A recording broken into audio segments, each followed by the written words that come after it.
Hello, welcome to day 6 of the 21 days of healthy habits. I look a little dark there.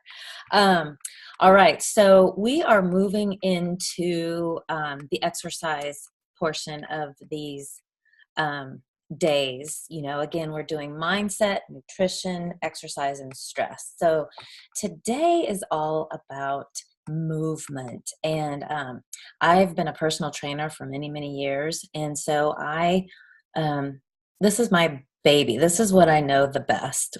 And so just trust me when I tell you some of the things that I've learned over the years.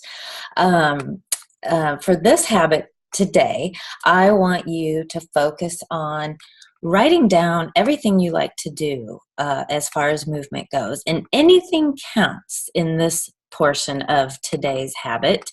There's kind of two parts to this habit.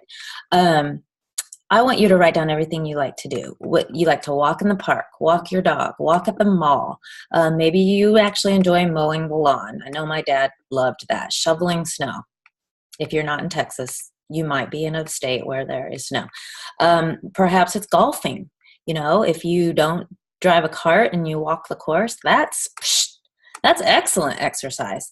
I want you to write everything down. Maybe it's wrestling with the kids. That's movement. Excuse me. And I want to make sure you get 150 minutes of that movement in each week.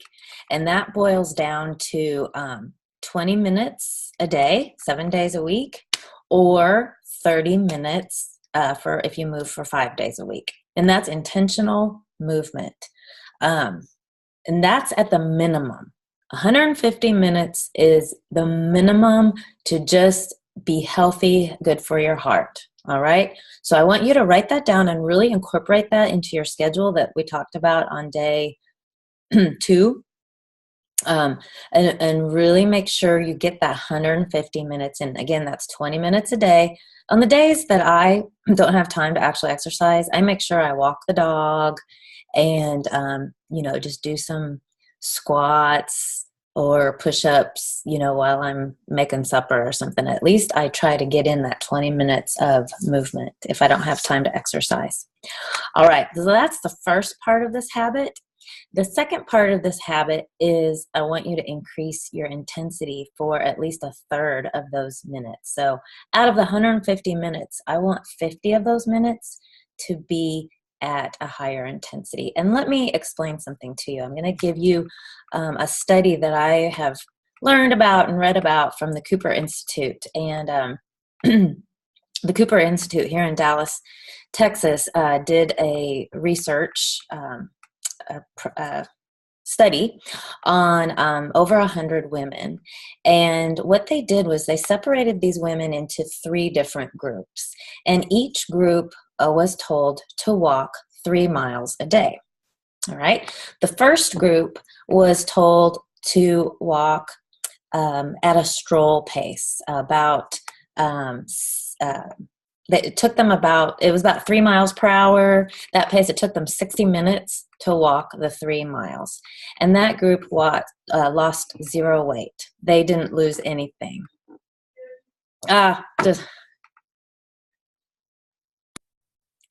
Sorry about that. I had an interruption. All right. And so that group 1 lost 0 weight. All right. Group 2 was asked to walk at a brisk pace, about 4 miles per hour, and it took them 45 minutes to finish the 3-mile course, and they lost an average of 1 dress size. All right. Group 3, they were asked to go at a 5-mile-per-hour pace, so that's more of an aerobic pace. It only took them about 36 minutes to finish the 3 miles, and they lost an average of 53% more they burned for 53% more calories and lost more weight than the other 2 groups. So the point of the story is you don't have to exercise longer to lose weight. You have to exercise don't you hate it when that happens? You have to exercise smarter. Be wise when you work out and get that heart rate up to, on a scale of 1 to 10 of a perceived exertion rate, between a 5 and a 7. And I'll explain the exertion right here in just a second. But I hope this news comforts you to know that, you know, in your busy days when you're trying to schedule in health and wellness and you want to lose weight, so you think you have to exercise an hour a day, which I'm telling you right now, you do not have to exercise 1 hour a day. 20 to 30 minutes is sufficient, especially if you get your heart rate up. All right? I want you to really sit with that for a minute. And know that these higher intensity workouts really are efficient and they work.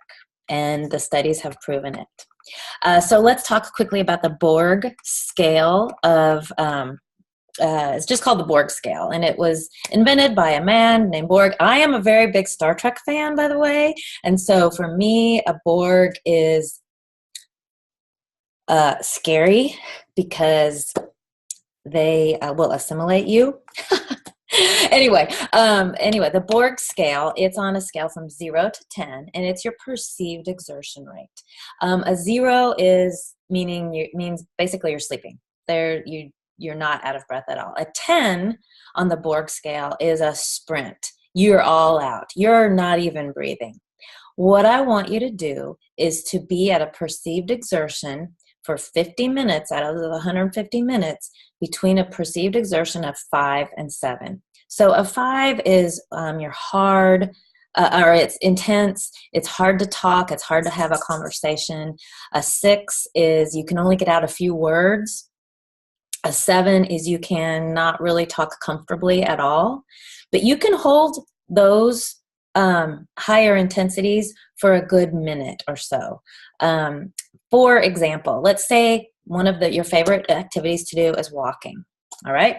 So you're walking along, and what I would want you to do is every 3 to 4 minutes, I want you to briskly walk fast for at least 1 minute.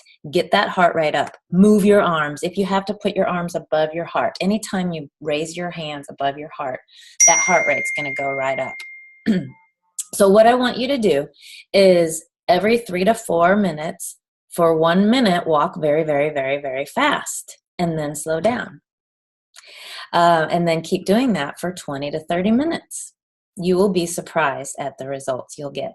I have an elliptical exerciser machine in my garage, and I will oftentimes, if I only have 20 minutes to work out, every 2 to 3 minutes for 1 minute, I will really hit that elliptical very intensely and get my heart rate up. And it's a good workout. Sweat factor is high.